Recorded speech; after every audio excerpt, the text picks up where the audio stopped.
YouTube? Welcome back to the channel. I'm working on the 8700 today. I know everybody likes the 8700. I've had a lot of comments on some of the videos involving the 8700, and I saw I think it was yesterday, I ended up finally hitting 100 subscribers, so I appreciate everybody out there watching, all the comments and feedback. So today I'm getting ready to fire the tractor up and drag some logs in. Getting pretty cold. It was cold last night. It was about 12 degrees when I went to bed. This morning it's hovering right around freezing with some sleet and freezing rain. So I want to get some logs drug in before this thaws out from the rain and all that fun stuff. So anyway, I don't like going out and just starting a tractor right up in the cold. So I've got the little battery charger on it today. When I hooked it up, it was drawing 6 amps. So that's why I always like to hook a battery charger up in the cold. I've been having trouble. I know in the videos I mentioned I rebuilt the brake master cylinder. My brakes are actually still bleeding down. It's not from the master cylinder though, it's from the pistons inside the axle housings. There's O-rings on them that when you hit the brakes and it pushes fluid down, those big pistons in there push the brakes. That's whatever. I'm tired, guys. It's the morning here. So anyway, it's pain in the butt. Only happens in the cold. So right up here behind my dipstick, I put in Russell speed bleeders because that's actually where the bleeder is for the rear brakes. The line actually comes in right here from the master cylinder. So your line comes in, your bleeder's right next to it. I put Russell speed bleeders in, and instead of running the $20-something a quart New Holland special brake oil for these things, I just started running the same oil that I'm running in my transmission and rear end, which is John Deere Hi-Guard transmission hydraulic fluid. So that way when it's leaking, it's just going into the same oil. It doesn't cost me any more. And it only does it when it's cold out, which I find strange. I went all summer, I only had to top off the brakes a couple times. But anyway, I could ramble on all day. I know you guys just want to hear this thing run and see it out in action. So I'll let the battery charge. I've got the little bottle I use to fill the brake fluid up, warming up next to the wood stove, and I've got to just check the fluids and drain the fuel out of my injection pump. That's getting replaced very soon, definitely before spring, but I'm gonna get back to work, and once the battery's charged up, I'm gonna plug the block heater in and get this thing running. So here we go. So this is how I fill my brake reservoir, because this is how you're supposed to fill it, through the dipstick here, dipstick tube. So I've got a cut off gear oil container with a little piece of tubing on the end of it, and I stick that down through into the dipstick hole.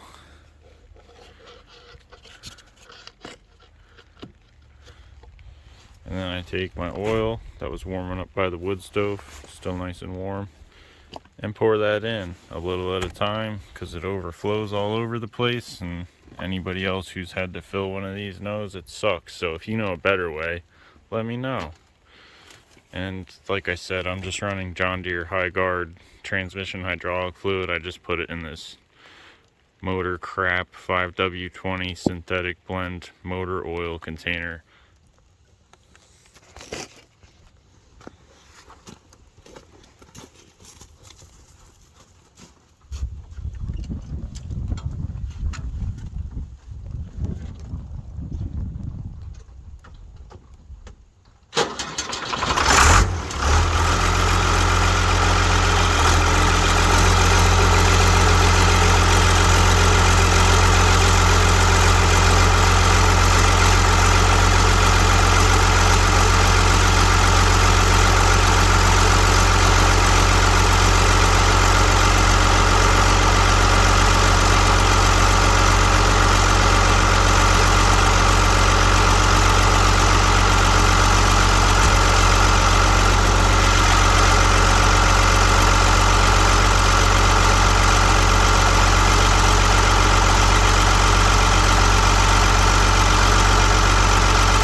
going up to get a log.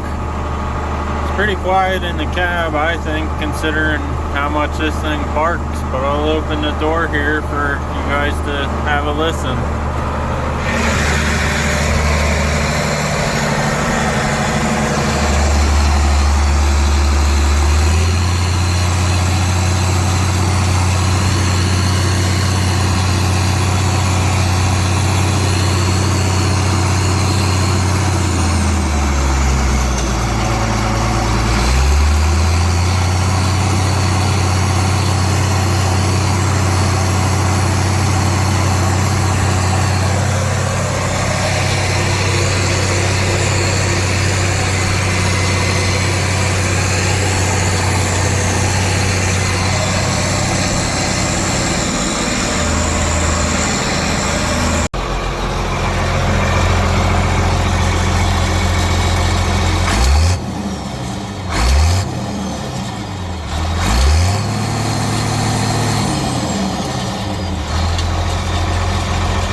Nothing like a good bit of winter fun.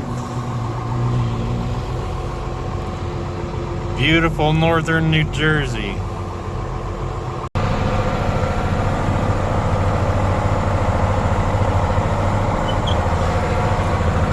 Going to get some logs. Well, one log.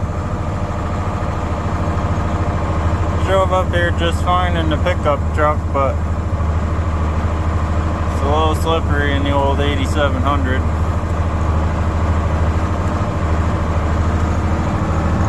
My brother's on the four-wheeler. A buddy of mine gave that to me. It says it's a kayak, and that's the only thing it says on it. 150 cc's. Chinese four-wheeler. Google it and it doesn't exist. All we know is it came from Alibaba, apparently. Pretty fun in the snow. At least this little bit we got. Got the bale fork, or whatever you want to call it, on here right now. Got chains wrapped around it. Trees down there. When I stop, I'll zoom in. Oh yeah. 8700 runs right about 170 on the 175 on the temperature gauge pyrometer. Just driving like I was. Look, we're only at 300 degrees, and that's the beautiful thing about the turbo, is that I don't have it running crazy or nothing. No loping, no fucking smoking or nothing like that. Got great oil pressure. Boost is nothing when you're idling, of course, but when you're going up a big hill on the road, it'll get up to 14 pounds of boost, believe it or not, and runs really good like that. 5,334.2 hours, and got a lot left in it. Let's get to work. Got the log drug out of the thick of it. I don't know how good you can see, but there it is. And we're gonna drag it out.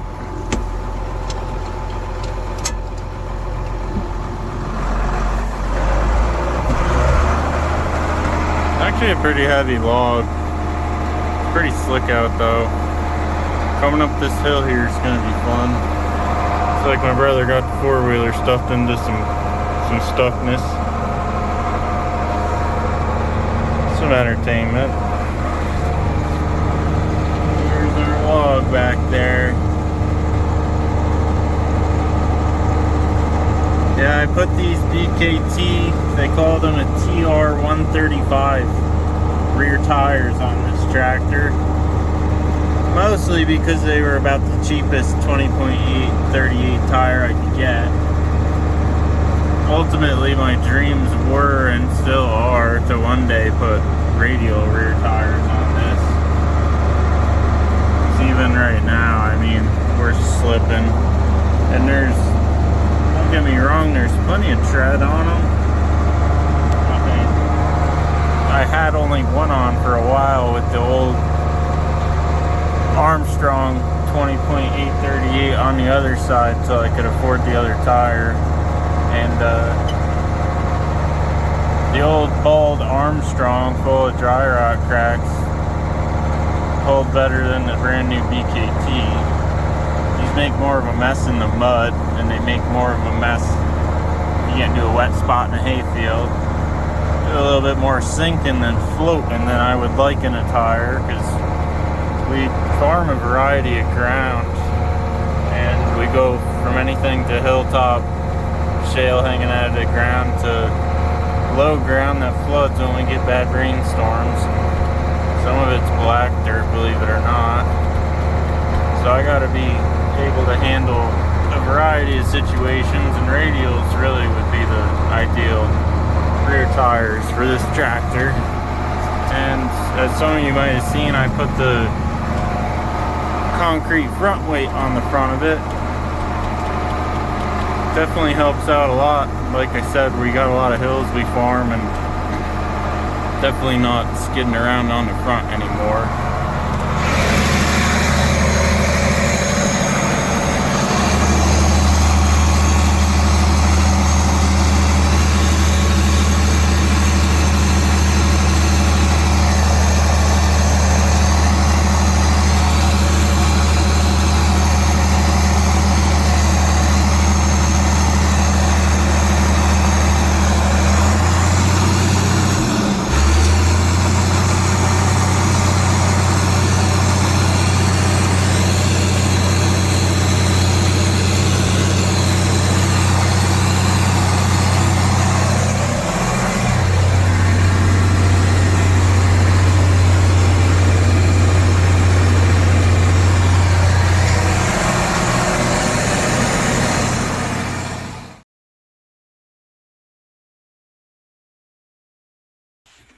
Alright, I don't like doing it, but I gotta move the tractor. Here's a real cold start video.